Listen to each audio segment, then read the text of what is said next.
Hi friends, કેમ છો? આજે આપણે સિક્રેટ મસાલા સાથે ટિંડોરા બટેકાનું શાક બનાવીશું. ટિંડોરા બટેકાનું શાક બનાવવા માટે મેં અહીંયા 250 ટિંડોરા અને 2 બટેટા લીધા છે. આ ટિંડોરા બટેકાનું શાક 4 વ્યક્તિ માટે તૈયાર થશે. સૌપ્રથમ આવી રીતે મોટી મોટી લાંબી ઊભી ચીરીઓ કરી નાખવાની છે ટિંડોરાની. અને બટેટાને પણ આ જ રીતે સમારી લેવાના છે. બંનેને આ રીતે આપણે સમારીને તૈયાર કરી નાખ્યા છે. ત્યારબાદ આપણે એક કડાઈમાં તેલ ગરમ કરવા મૂકીશું. હું અહીંયા 2 ટેબલસ્પૂન જેટલું તેલ મૂકી રહી છું. રાઈ, જીરું,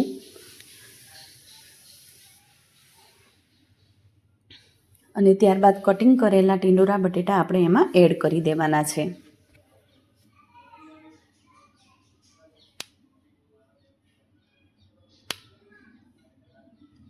થોડી હળદર નાખીશું, હિંગ નાખીશું,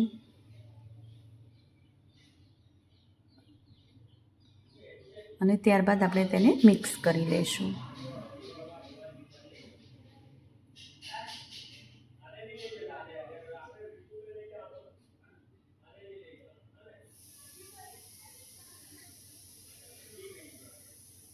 હવે આ ટિંડોરા બટેટાના શાકમાં આપણે સ્વાદ અનુસાર મીઠું એડ કરવાનું છે.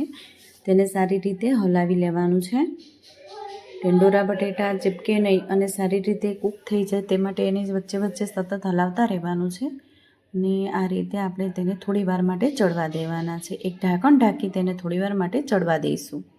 ત્યાં સુધીમાં આપણે એક સિક્રેટ મસાલો તૈયાર કરી લઈશું. મેં અહીંયા શેકેલો ચણાનો લોટ આ જે ચમચી દેખાય છે એટલો લીધો છે.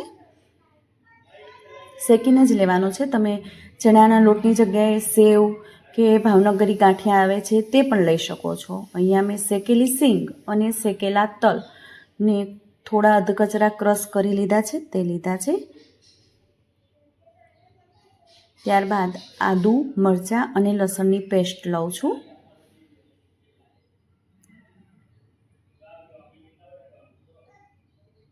ત્યારબાદ આ મસાલામાં આપણે સ્વાદ અનુસાર મીઠું, શાકમાં પણ થોડું નાખ્યું હતું. ટિંડોરા બટેટા સાંતળવા મૂક્યા છે તેમાં પણ નાખ્યું છે, એટલે આમાં થોડુંક જ નાખીશું. અને થોડી અડધી ચમચી જેટલી ખાંડ નાખીશું. ખાંડ નાખવાથી આ શાક ગળ્યું નહીં બને, પરંતુ બધા મસાલા બેલેન્સ થશે. ધાણા જીરું નાખીશું, થોડી હળદર નાખીશું,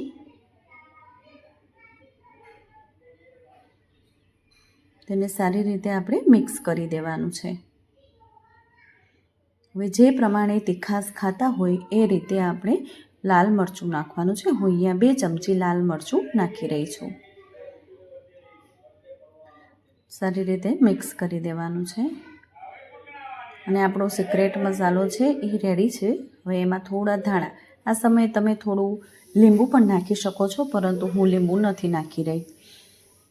આ રીતે આપણો સિક્રેટ મસાલો એક છે તે રેડી થઈ ગયો છે. હવે આપણે ટિંડોરા બટેટા આપણા ચડી ગયા છે કે નહીં તે ચેક કરી લેવાનું છે. ઢાંકણ ઢાંકીને જોયું તો ટિંડોરા બટેટા હલાવીને જોયું તો થોડા અધકચરા જેવા લાગે છે મને. તો હવે આપણે તેને હલાવતા રહીશું અને ફરીવાર થોડું ઢાંકણ ઢાંકીને થવા દઈશું.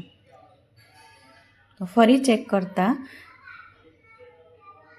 એવું લાગે છે કે ચડી ગયા છે. બટેકાને આવી રીતે કાપીને જોઈ લેવાનું છે કે લાગે કે હા સરસ તો ચડી ગયા છે. એટલે ત્યારબાદ થોડું હલાવી પછી આપણે તેમાં જે સિક્રેટ મસાલો તૈયાર કર્યો છે એ આપણે એડ કરવાનો છે. બધો મસાલો આ રીતે એડ કરી દઈશું.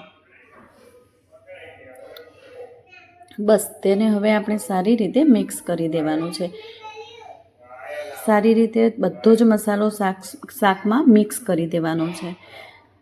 આ મસાલો નાખવાથી શાકનો રંગ જ ખૂબ જ સરસ લાગી રહ્યો છે. તો આ રીતે શાક બનાવવાથી આપણે રોજબરોજ જે ટિંડોરા બટેકાનું શાક બનાવી છે તે ખાઈને કંટાળી ગયા હોય તો આ રીતે શાક અવશ્ય ટ્રાય કરજો.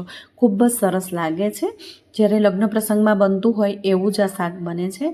અને આ શાક ખાવાથી 2-3 રોટલી તો ચોક્કસથી વધારે ખવાઈ જશે. તો આ રીતે આપણું શાક ચડીને બધા મસાલાઓ ચડી ગયા છે. બધા મસાલાઓ થોડી વાર ચડવા દેવાના છે. બધા મસાલા ચડી ગયા છે, પરંતુ તો પણ આપણને એવું લાગે કે થોડું કાચાશ જેવું છે, મસાલા હજુ ચડવા દેવા છે તો ચડવા દેવાનું. અને મસાલા બળે નહીં તેના માટે આપણે 1 જ ચમચી પાણી નાખવાનું છે, ઝાઝું નહીં પરંતુ 1 જ ચમચી, જેથી આપણા મસાલાઓ બળે નહીં. હવે તેને આ રીતે પાણી નાખીને થોડી વાર માટે ચડવા દઈશું. તેનો રંગ જ ખૂબ સરસ લાગી રહ્યો છે, સ્વાદ પણ એટલો જ સરસ લાગે છે. અને થોડા ધાણા નાખી દેવાના છે તો આપણું સિક્રેટ મસાલા સાથેનું ટિંડોરા બટેકાનું શાક રેડી થઈ ગયું છે. તો ચોક્કસ મિત્રો ટ્રાય કરજો અને મારી ચેનલને લાઇક, શેર અને સબસ્ક્રાઈબ કરવાનું ભૂલતા નહીં. જો તમને મારી રેસીપી ગમે તો ચોક્કસથી સબસ્ક્રાઈબ કરજો અને મારી વાનગીઓ બધી ટ્રાય કરજો. તો આપણું આ લગ્ન પ્રસંગે બનતું ટિંડોરા બટેકાનું શાક રેડી છે.